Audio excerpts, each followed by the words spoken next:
Hello, beautiful ladies. Karen McCoy here, and today we are looking at the carnivore diet. So we've been going through a lot of diets in the last week. So carnivore diet's kind of the latest, greatest there's a lot of different diets, but it's the latest, greatest that's caught momentum. So I want to talk about this because there's a lot of hype around the carnivore diet, of course, right? Let's take a look at what the carnivore diet is. So most of you guys already know. It's all about just meat, okay? Meat, fish, other animal food products like eggs and certain dairy products, but they're a little bit careful about lactose in the dairy. So it's just meat and just animal stuff, right? So it excludes fruits, vegetables, legumes, grains, nuts, and seeds. I would assume it excludes pasta too. I love my pasta meals. I'm part Italian, so probably wouldn't do it for me. However, let's keep going. So it does include eliminating or limiting dairy intake, excuse me, to those that are low in lactose. So such as butter and hard cheeses. They kind of like that, but not really. I think honestly, it's probably just because it's a little too restrictive. So they want to add a little bit in. So they do allow a little bit of dairy products. So the diet stems from the controversial belief that human ancestral populations ate mostly meat and fish, which they did. Why? Because that's all they could get. And some research shows that they ate like 70%, and that was their main source. They were nomadic. They traveled all over the country trying to hunt and fish. Basically, they were trying to survive. It was a tough life back then. So the other thing is that there is this blaming of high carb diets for today's high rates of chronic diseases. So that's for another, there's other information around that. We're not going to go into that here. I've done other videos on the low carb keto diets as well. So what happens is the carnivore diet aims for zero carbs, like none, no fruits, no veggies, no anything. So of course, me being Italian, Irish, Scottish, my first question was, well, what about wine? So here I searched out wine and alcohol because that's, like I'm older. I want to enjoy. I want to have my life. You guys might not, but the way I see it is any diet is an eating style that you maintain for life because you can't get there one way if you want to lose weight, lower inflammation, build shapely muscle, and age well. And you can't expect to stay there if you move away from that eating style into something else. So I always say to women, how you choose to eat is how you want to stay. So be very careful about what you're choosing, right? Carnivore diet is very, very restrictive and it knocks out a whole bunch of things. But I did a search here. So I was looking at, I was looking at wine. So what does it say here? Can I drink wine on a carnivore diet? And can I drink coffee? Okay, so it says here, although coffee is considered a plant-based drink, the carnivore diet allows for some flexibility with coffee. Why? Because people would go freaking crazy without their coffee. So they're trying to allow people to be okay with the carnivore by keeping the coffee. I get that.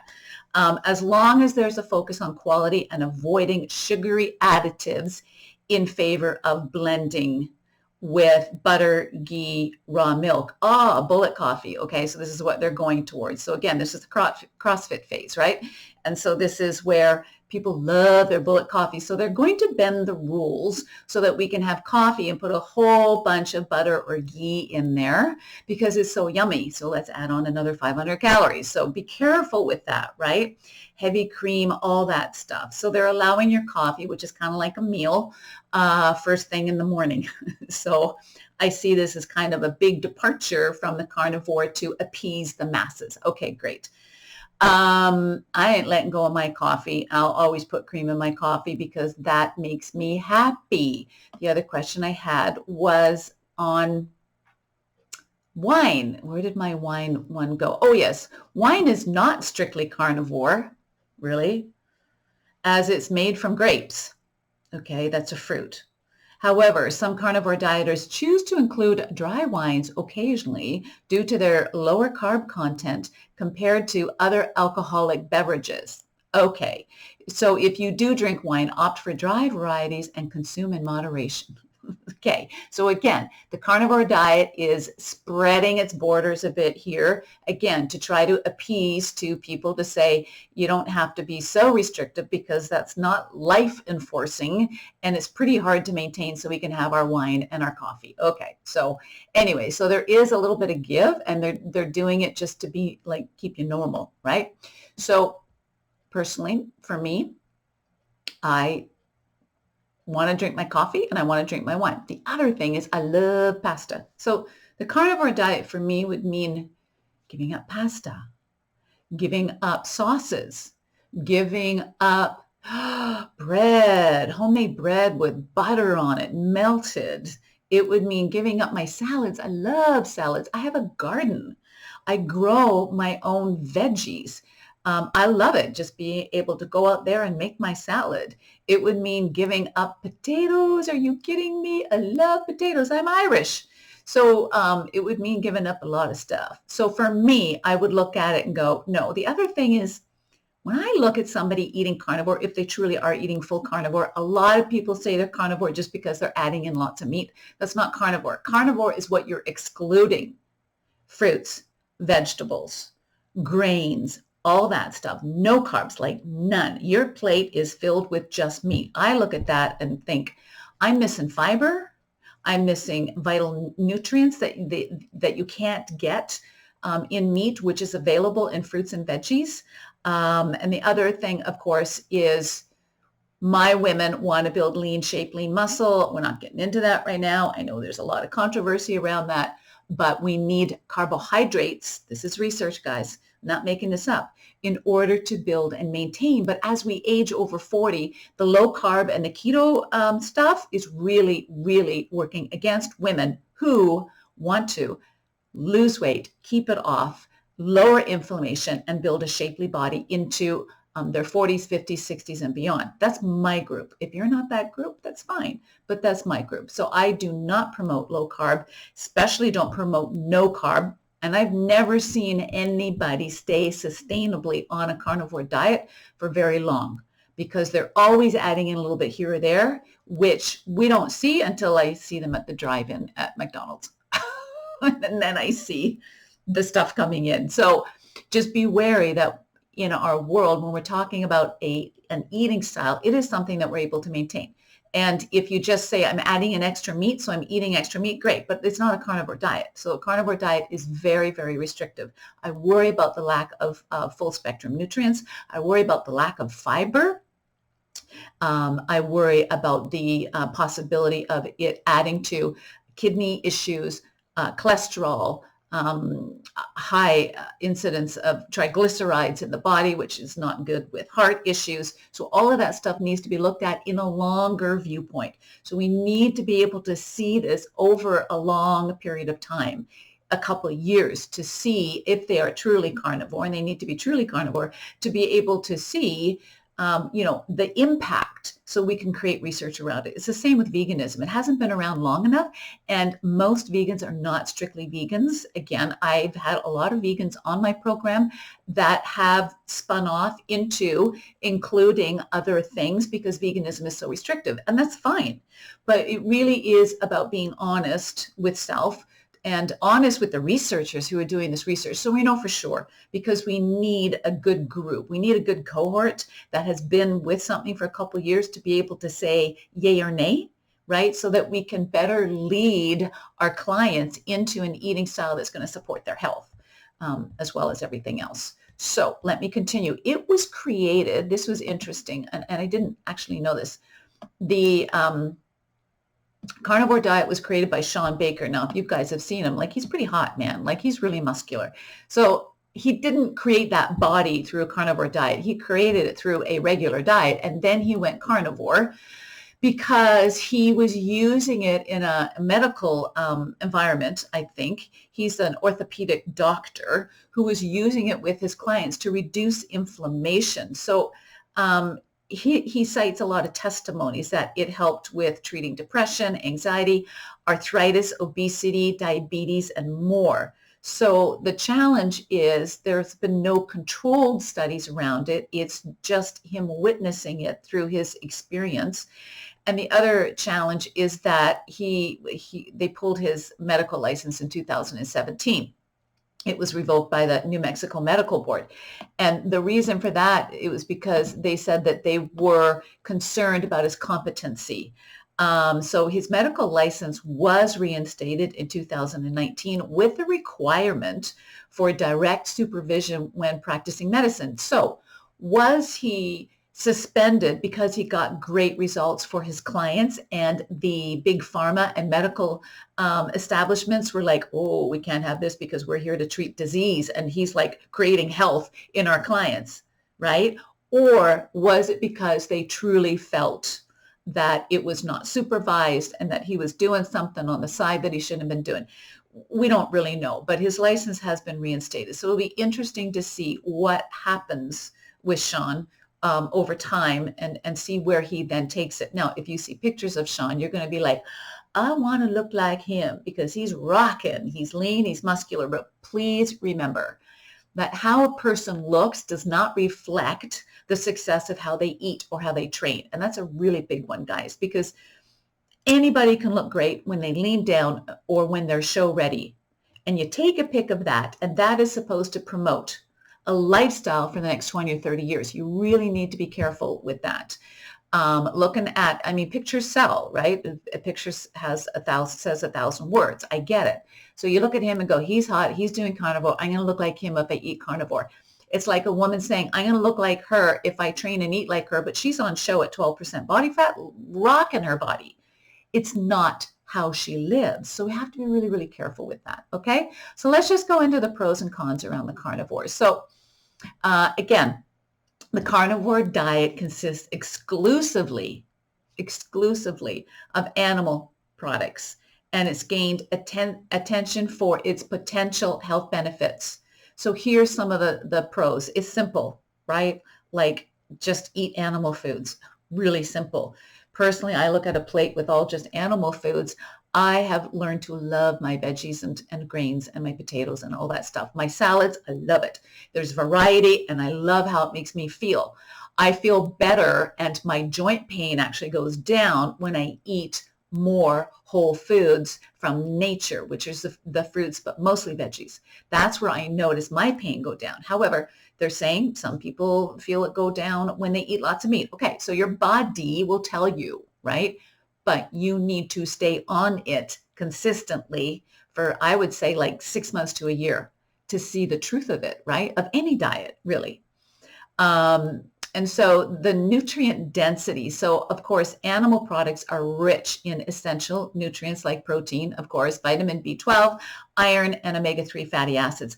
I wonder what vegans think about the carnivore diet. I just thought about that. You know, veganism is pretty emotionally filled. So I kind of wonder what they think about the carnivore diet, and vice versa. It'd be interesting to get the two of them in a room. Weight loss. Okay, so some people report weight loss due to reduced carbohydrate intake, and their satiety, their hunger is dampened because of the protein and the fat. We all know that protein levels blood sugars, and fat fuels us longer. So it helps with satiety, making you feel fuller longer. We all know that. So it makes sense that the animal diet produces satiety, and it fills you up longer. However, a lot of people, and I can't go into it in this video, a lot of people say it's because of ketosis, right? You eat more fat and you're going to burn more body fat. The research is still out on that, guys. I'm not convinced. There is research on both sides. What I do see is that they're actually eating less in calories because they're feeling more satiated, and meat is so filling. Like, it's really filling. Have you ever tried to eat an 8-ounce burger? Are you kidding me? I used to, well, we make a lot of our own burgers from organic meat, and I need to like take my husband's burger size and cut it in half because I just can't. I'm so full. but I'm also hungry for my veggies and my salad because my body's used to it. It wants it. That's how my body operates. But to just eat meat, I would be like, not only that, I'm not trying to be mean, but some people who've done carnivore, their breath smells. Okay. A lot of people say that's the ketones. Okay, great. I don't want smelly breath, but if you're okay with it. So ketosis is something that happens when you're eating high fat, high animal fat. Again, is that directly linking into your fat stores in the body and saying, oh, we need to burn more fat faster because we're just eating fat? I don't know. We're going to do that. We're going to break it down in another video. People who do carnivore, of course, any diet that we do, we want to support it because that is the confirmation bias, guys. That's how our brains are wired. We want to find what we're doing is right, and that right makes everybody else wrong. So please know we're all built with that. No matter what diet plan, no matter what workout, no matter what you preach, our egos need to be right. So this really is about finding out the research in all of our diets, not just carnivore, the real research, guys, science-backed research, not Google searches, and being able to say, this is something I want to live with for the rest of my life. Now, you might want to be a modified carnivore eater. I'm a carnivore. I love my meat. My body does well on meat. I feel it. I like it. It has built my health and wellness, so I'm fine. I wouldn't say I'm doing the carnivore diet. I would say I am a carnivore because I eat meat. I also eat plant-based. I eat a lot of salads, a lot of veggies, minimal fruit just because of the sugar content. It kind of weans me out, right? So we really need to be careful on what we're bringing forward. And when we're leading with our diet, then it's making us preachy, okay? So we don't want to preach to other people. So be really careful. And I see the carnivore and the vegan diets right now are the two preachiest of them all. But give it 6 months or a year, there's going to be some other diet plans coming down the path. So it'll be interesting to see what happens. Reduced inflammation. So some individuals claim improvements in autoimmune conditions and inflammation-related issues. Again, I don't know the research, but that's what some of them are saying. Okay, well, let's look at that. It might be because when you're on carnivore, you're cutting out all the other stuff. You're cutting out sugars. You're cutting out chocolate bars. You're cutting out bread. And so we need to look at the totality of what the person has changed. Instead of saying it's just because all I'm doing is eating meat, it could be because you got to cut out all the other stuff too. So there is a continuum there that we need to look at.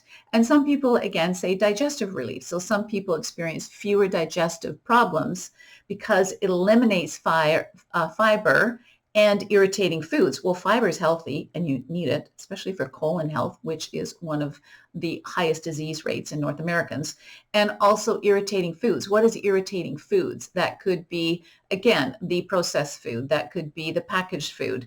That could be all the designer coffees, which you can't have on a carnivore diet because you can't have all the other additives coming in. So Starbucks is out the window. So there are some additions and some benefits to the carnivore diet. So of course, some of the cons, what we've looked at is nutritional deficiencies. Again, this needs to be looked at in the long term by people who are truly adhering to a carnivore diet for a certain length of time. So the diet lacks many vitamins and minerals and antioxidants found in fruits, vegetables, whole grains, such as vitamin C and fiber, right? So these things have to be accounted for as well. There's a lack of variety for sure. Potential, so because we're eating only animal products, it can lead to boredom and may make it difficult to sustain long term. I get that. So going out with the family to a restaurant, what do you do? Just have a couple hamburger patties? I don't know. I'm not sure. I haven't actually seen anybody just order in a restaurant. It'd be interesting to see how they manage that. The other thing is animal products and meats have gotten like really expensive this year. And everybody knows that inflation's going up and it's crazy. So it's going to be a little bit expensive, I would think. There is, of course, I talked about the potential health risks like increasing cholesterol levels, triglycerides, heart disease, and kidney strain, particularly if consumed in excess. That needs to be looked at. It can be restrictive for social outings, as I mentioned. So the long-term effects are unknown, right? So there's limited research on it. So we need to, once again, be able to look at things long-term to be able to say yay or nay around, oh, just trying to get my camera back up, yay or nay around the carnivore diet. It has become very, very popular. It's simple, it's easy, but you're not supposed to have any coffee on it. Okay, well, coffee's fine because we want you to have your coffee and a little bit of cream. So there's a little bit of bending there. You're not supposed to have alcohol, but you can have a little bit. So have a little bit of wine because it's low carb. And it's like they're bending the rules a little bit to allow it to be more mainstream. But carnivore people actually don't want mainstream. They like that it's this really crazy diet. And let's see what the research says. We need to do it long term to be able to see what's really going on in your body. And you need to be consistent with it 7 days a week for weeks, months, maybe even a year or two to see long term. Personally, I'm not into the carnivore diet. I am a carnivore. I do eat my meat. I eat all foods. I don't have any issue with any food. And my body works really well on it. And I'm aging really well with my protocol. But you may want to check out the research on it as it comes down the pipe and decide for yourself. As always look at, can I sustain this long term? And is this something that I enjoy? And if it's something that you enjoy and you want to do it long term, go for it. Go for it. Okay, you guys, I hope that helps. Enjoy your day and love to hear your comments down below this video. Okay, ciao.